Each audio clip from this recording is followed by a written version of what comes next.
Sveiki, mielieji! Pristatome paskutinėje ciklo Lietuvos miestas Panevėžys ar pažįstamas laidą. Jos temą suformulavome skandalingai. Pats seniausias Lietuvos lietuviškas knygynas Panevėžyje. Tiesa, istorikai dėl šio teiginio ginčijasi. Tačiau tai ne kas kita, kaip paskata ieškoti atsakymo. Pamėginkime. Juozo Masiulio knygynas, ko gero, viena iš giliausias ir ilgiausias tradicijas turinčių bei iki šiol jas puoselėjančių kultūros įstaigų. Prieš 8 metus, 2005-aisiais, knygynas pažymėjo 100-asias įkūrimo metines ir sėkmingai skaičiuoja antrojo šimtmečio pradžią, lankytojus kviesdamas įsigyti naujų knygų, o muziejininkus kreipti dėmesį į ne tik miestui, visai šaliai svarbų daugiafunkcijų objektą, kurio paskirtis ne tik komercinė. Juozo Masiulio knygynas iš tikrųjų yra pats pirmasis lietuviškas knygynas Panevėžyje. Prieš jį kuriant šitą knygyną veikė ir kitų knygynų, bet tuo metu buvo draudžiama spauda lietuvių kalba ir jie prekiavo leidiniais, kurie buvo leidžiami kitomis kalbomis. Dažniausiai lenkų kalba, rusų kalba, šiek tiek jidiš ir hebrajų kalba. 1904 metais buvo panaikintas draudimas lietuviškai spaudai ir jau kitais metais, 1905-aisiais, Juozas Masiulis atidarė pirmąjį lietuvišką knygyną. Pirmoji knygyno vieta yra ne dabartinė, o Stoties gatvėje. Ten jis veikė kurį laiką ir po poros metų persikėlė į miesto tuometinį centrą, į pagrindinę gatvę ir pagrindinę miesto sankryžą. Respublikos gatvė 21 numeris. Tuo metu tai buvo Federavičienės namai. Juozas Masiulis patalpas nuomavosi, bet prieš Pirmą pasaulinį karą visą pastatą nusipirko. Turint omenyje aplinkybių visumą prieš ne tik 100, visą 120 metų, neužtektų pasakyti, kad lietuviškam žodžiui Panevėžyje buvo nejauku, o vėliau ir knygynui kurtis ne pačios palankiausios sąlygos. Ta sumanęs turėjo būti itin nepataisomas idealistas ir patriotiškumo dvasios kupinas žmogus. Juozas Masiulis gimė 1864 metais. Šeduvos parapijoje, valstiečių šeimoje, buvo 7, pats mažiausias vaikas šeimoje. Ir jam teko ieškotis pragyvenimo šaltinių jau ne tėvų ūkyje, patraukė jisai į Panevėžio miestą. Tarnavo įvairiose parduotuvėse ir tuo pat metu slapta platino lietuvišką spaudą. Tuo metu netoli Naujamiesčio veikė tokia garsi Garšvių knygnešių draugija, kurioje jis dalyvavo, buvo porą kartų sulaikytas, bet sėkmingai pavyko išsisukti nuo teismų ir nuo Sibiro. Todėl, matyt, taip jau atsitiko, kad tik leidus lietuvišką spaudą jis ir atidarė knygyną. Beje, 2005-aisiais knygynas šimtmečio iškilmes pasitiko didingai. Tuometė knygyno vadovė Apolonija Skaržauskienė jau kelerius metus prieš jubiliejų pradėjo rūpintis, kaip paminėti neeilinę datą. Juolab, kad tai nebuvo tik data. Knygynas su neilgomis pertraukomis iš tiesų veikė visus tuos 100 metų.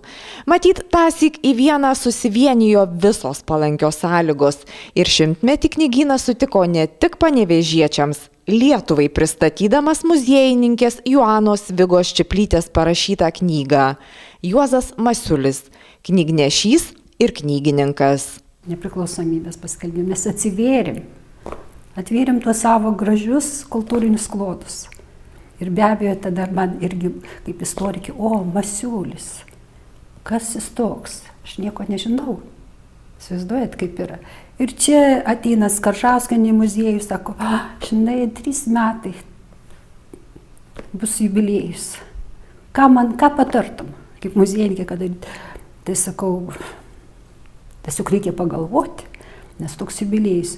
Nes sako, gal tą daryti, sako, bent jau lankstinuką išleiskit, kad liktų. Jūs padarysit tą šventę, sukviesit žmonės, paminėsit, o ką paliksit po savim. Nes sako, tu kodėl tu taip sakai? Tai sako, labai rimtai, bet mes sako, neturim, kas tą padaro. Tai sako, aš gerai pasakysiu muziejininkams, gal kuris ir sutiks. Bet taip išėjo, kad, žinokit, niekas nesutiko to darbo, bet sako, jeigu tu pasiūlei, tai bandyk rašyk knygą.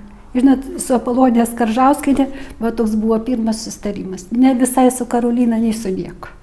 Nu ir pagalvoju, 3 geri metai, beveik 4, nu bandysiu.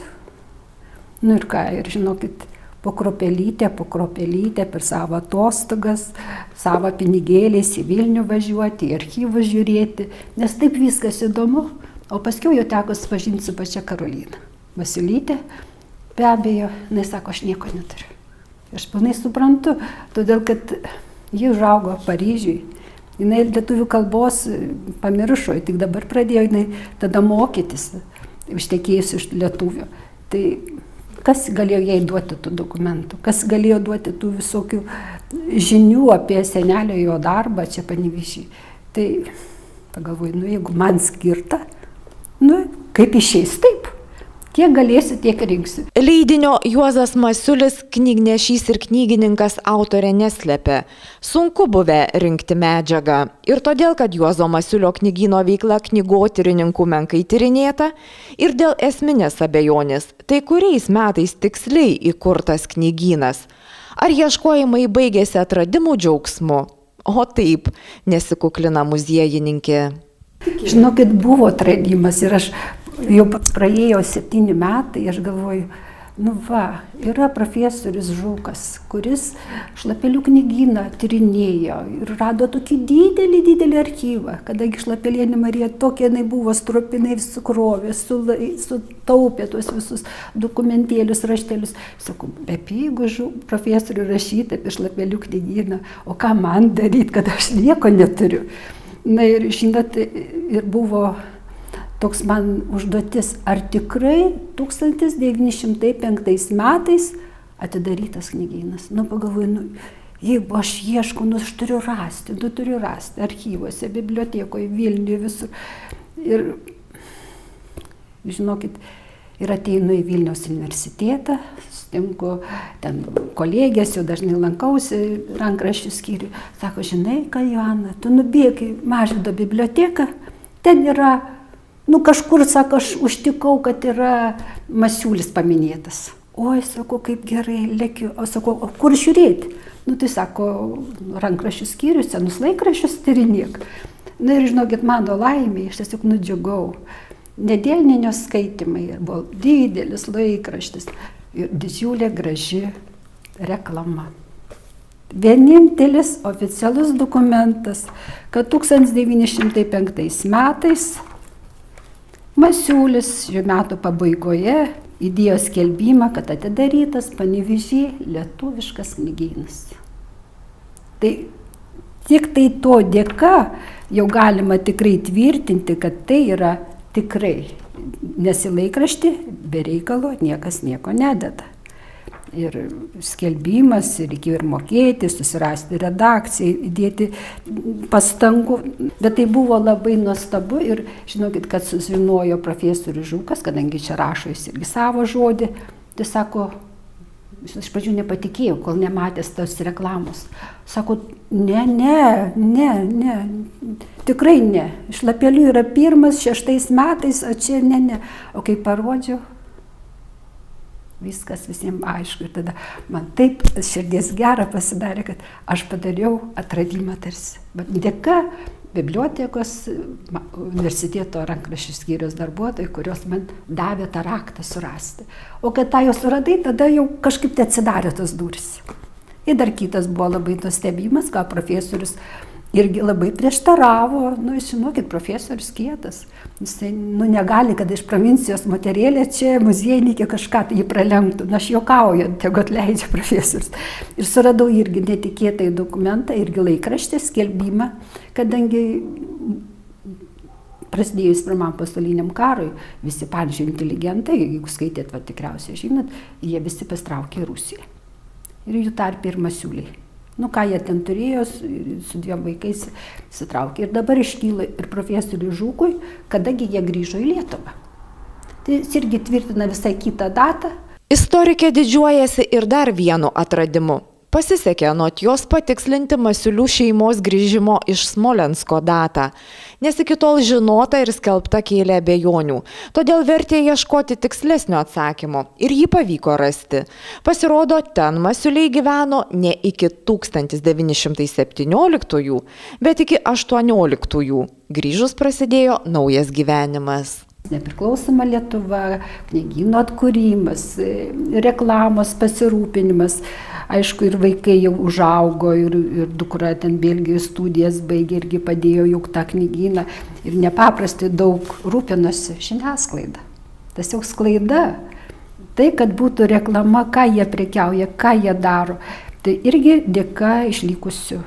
O tokių kaip, sakau, asmeninių šeimos archyvo, tokio dokumentų, ar gyvenimo kažkokio aprašymo, tokio net neradau archyve. Suprantama, kad karas, kada traukėsi, niekas jau apie tai negalvoja. Žiūri, kad tau gyvybė būtų išgelbėta, kad tu vaikus augintum ir visą kitą. Duomenų apie knygyno veiklą nepriklausomoje Lietuvoje nedaug. Dirbti teko nemažos konkurencijos sąlygomis, nes Panevėžyje veikia net ne keliolika knygynų. Užtat Juozo Masiulio portretas iš atskirų detalių dėliojasi itin patraukliai. Pats Masiulis buvo visuomeniškai labai aktyvus miesto visuomenės narys. Jisai yra ir Švento Juozapo draugijos vienas steigėjų, jisai yra ir Blaivybės draugijos vienas steigėjų, jisai šelpė ir rėmė Švento Stanislovo bažnyčios statybą Panevėžyje. Pirmojo Panevėžio vyskupo Kazimiero Paltaroko prašomas, jisai vienas iš Vincento Pauliečio draugijos steigėjo. Šita draugija turėjo savo prieglaudą ir rūpinosi skurstančiais miesto gyventojais. Knygyne dirbo iki 10 žmonių, daugiausia moteris. Pirmame aukšte buvo pats knygynas, taip pat kanceliarinių prekių parduotuvė, galanterijos parduotuvė, o antrajame aukšte gyveno šeimininkų šeima, taipogi ir darbuotojai. Jie visi gyveno kartu, šiaip kolektyvas buvo labai draugiškas ir pasitikintis vieni kitais. Masiulis niekada savo kasos neužrakindavo, o maitindavos irgi visi kartu, šeimininkas duodavo pietus savo darbuotojams. Taurios sielos žmonės. Taip apibūdina knygą apie pirmojo lietuviško knygyno steigėjus išleidusi Joana Viga Čiplytė. Jie ne tik tyliai, savojoje širdyje mylėjo šalia esančius, paprastus žmonės, bet ir gebėjo elgtis taip, kad ta meilė būtų jaučiama, regima, apčiuopiama. Ir dabar klausit, kaip tas žmoniškumas, tų Masiulių, tai, kaip čia pasakyti, atsiskleidė ne per prekybą man, per prekybą reklama, matai, aš vertinu tą žiniasklaidą, tą jų supratimą, galbūt ir dukra daug ką padėjo, vis tiek Belgijoje mokėsi komerciją, sūnus jau studentas Paryžiui. Tai turėjo įtakos ir tų prekių atsivežimą, ir tų žurnalų gavimą. Bet man patiko jų labai atsiskleista visuomeninė veikla. Tai nepaprastai, man tai labai buvo, ir būtent iš Paryžiaus atėjus į Lietuvą Švento Pauliečio labdaringa organizacija, kuri šelpė tos žmonės. Ir Masiulis buvo pirmininko pavaduotojas, organizatorius. Va čia kaip tik radau labai gražių tų nuotraukų. Ir pagalvoju, kokios tai sielos buvo taurų žmonės. Nežiūrint tai, kad jis buvo knygnešys, jis rūpinosi lietuvių tą knygos sklaida, tų maldaknygių, tų knygyno lietuviško įsteigimo. Bet ta visuomeninė. Man tai labai svarbu, kad žmogus galėjo derinti. Ir dar būdamas labai uolus katalikas ir rėmė katedrą. Ir dovanojo nemažai daiktų. Ir žodžiu, man tas labai sužavėjo. Aš pagalvoju, tai laiminga Karolina turėjusi, kurių, aišku, jie nematė tuos senelius, kurie jai galbūt perdavė tuos genus, kad ir ji dabar tą daro. Ir kas dar labai man įdomu buvo, todėl, kad knygynas veikia, reikia vis tiek, kad būtų raštingi žmonės. trupučiuką, žinant, kad Masiulis nebuvo tas senelis Juozas Masiulis labai raštingas. Tai jisai turėjo labai gerus savo patarnautojus, įsivaizduojat, kurie buvo baigę gimnaziją ir visus, kai yra ten sąskaitos, tai jie rūpinosi, tokia vadyba jau buvo, įsivaizduojat. Tai tais laikais ir pagalvoju, Dieve, kaip tai gražu. Kaip tai gražu, kada jie taip sugeba. Ir dar kas svarbiausia, dauguma dirbo tų darbuotojų, neturėjo šeimos, jauni. Ir jie gyveno tam pačiam name, antram aukšte. Visa šeimyna vyrė valgyti, jie bendravo, jie visi ėjo kartu į bažnyčią, į maldas, šventas mišias klausyti į katedrą. Knygyno veikla tęsiasi iki sovietinės okupacijos. Kurį laiką įstaiga dirbo ir vokiečių okupacijos metais. 1940 m. kovo mėnesį Juozas Masiulis mirė, o po poros mėnesių atėjo tarybų valdžia, kuri šitą knygyną nacionalizavo. Juozas Masiulis turėjo 2 vaikus. Oną, dukrą, kuri buvo baigusi mokslus Prancūzijoje, ir sūnų Joną. Po tėvo mirties knygyną paveldėjo sūnus Jonas. 42 metais vokiečiai knygyną grąžino jam. Bet vėl 44 metais visa šeima pasitraukė į užsienį, sūnus Jonas apsigyveno Prancūzijoje, o Masiulienė, Juozo Masiulio žmona, Juzė su savo dukra Ona persikėlė į Jungtinės Amerikos valstijas. Ir tik tai, atkūrus Lietuvos nepriklausomybę, Masiulio knygynas buvo grąžintas senųjų savininkų palikuonėms ir šiuo metu tai yra knygynas, kuris yra pats seniausias Lietuvoje. Aišku, buvo įkurta ir senesnių knygynų, bet jie jau senokai nutraukė savo veiklą, o mūsų Masiulio knygynas veikia ir pardavinėja knygas jau daugiau kaip 100 metų. Kaip žinia, knyga Juozas Masiulis, knygnešys ir knygininkas išleista Karolinos Masiulytės Paliulienės Juozo Masiulio vaikaitės šeimos lėšomis. Susipažinusios šios 2 moterys padarė neįtikėtinai didelį darbą. Ne, aš Karolinos nepažinau, aš tik tai žinojau, kad tokia yra ir kažkaip pagalvoju, aktorė, čia prancūzaitė, tai žinot, muziejai dar net nesilankė tada, tik tai tiek, kad jau bendraujant su Skaržauskiene, jau žinai tą pavardę, tą matai vizualiai tą moterį, kada pamačiau, tai nuostabi moteris.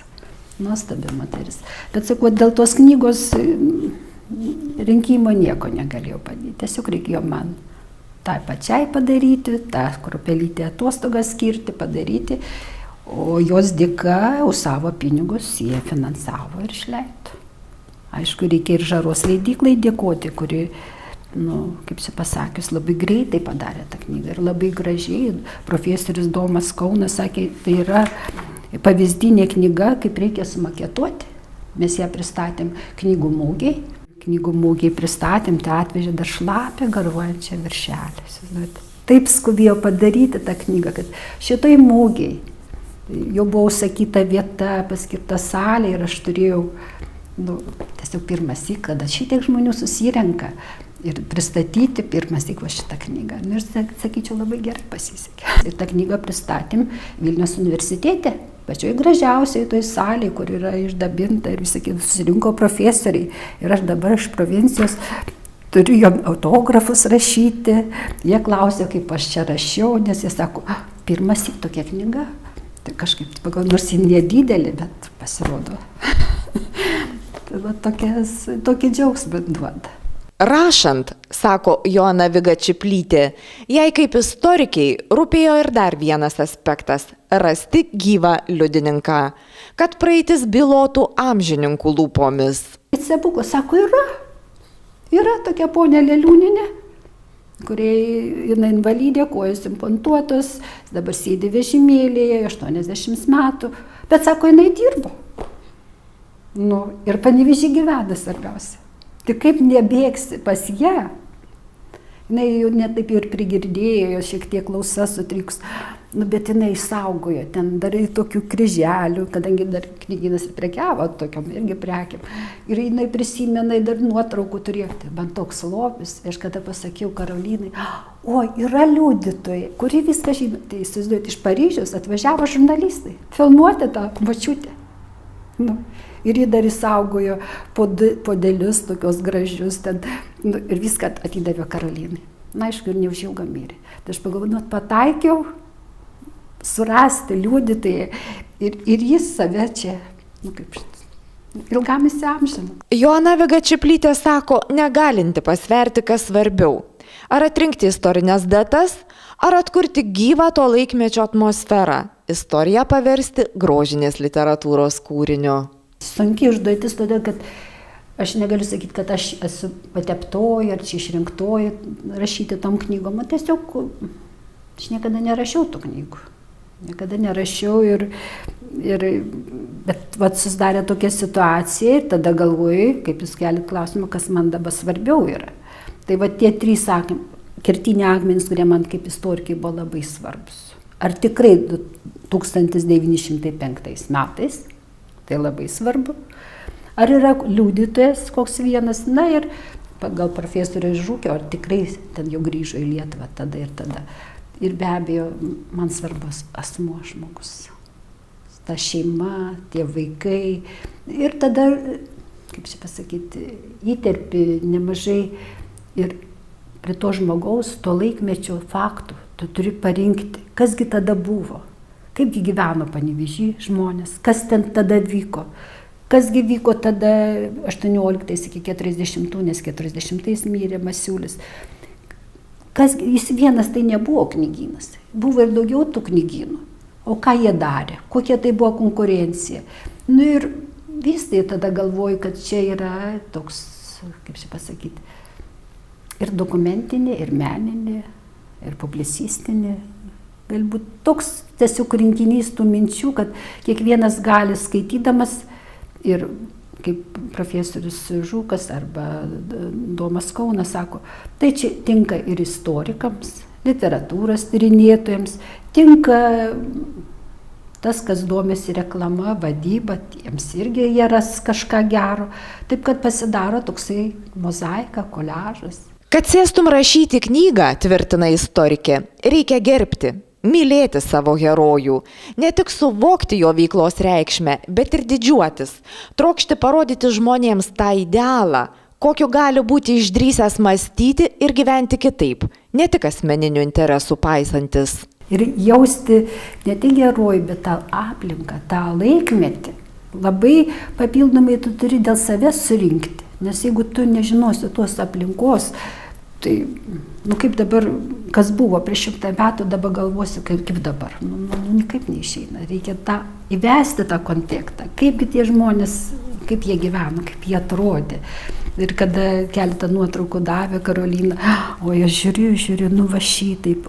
O tai kurgi ta Juzė Masiulienė, nėra nuotraukos, nu nėra. Nu kas ji tokia jauna, tokia darbšti ta žmona buvo. Ir galų gale man pateikė vieną nuotrauką, tik vienintelė. Nu, tai ir iš nuotraukų kuria tą atmosferą, tą jų inteligenciją, tie vaikai tokie gražus. Šiandien Juozo Masiulio knygynas – miesto pasididžiavimas. Šviesuoliai jo indėlį į krašto kultūros istoriją įvertino, puoselėje. Tai labai sujaudino tos pirmasis knygos pristatymas Panevėžyje. Ir atėjo Regina Daniūnienė, kanklininkė. Jinai taip susijaudino, žiūrėjo tos knygos, išleistą tą knygą, tą patį minėjimą, tą tokį gražų. Ir jinai sėdo ir pakankliavo. Sako, va čia aš kankliuoju ir dainuoju Joanai, kad jinai šitaip gražiai padarė šitą darbą. Tai žinokit, visiems taip buvo tokia netikėtina, kad taip jautriai atsiliepė žmonės į šitą. Tai va, taip, kad gražių momentų būna. Na, o Juozo Masiulio knygyno istorija dar toli gražu nebaigta rašyti.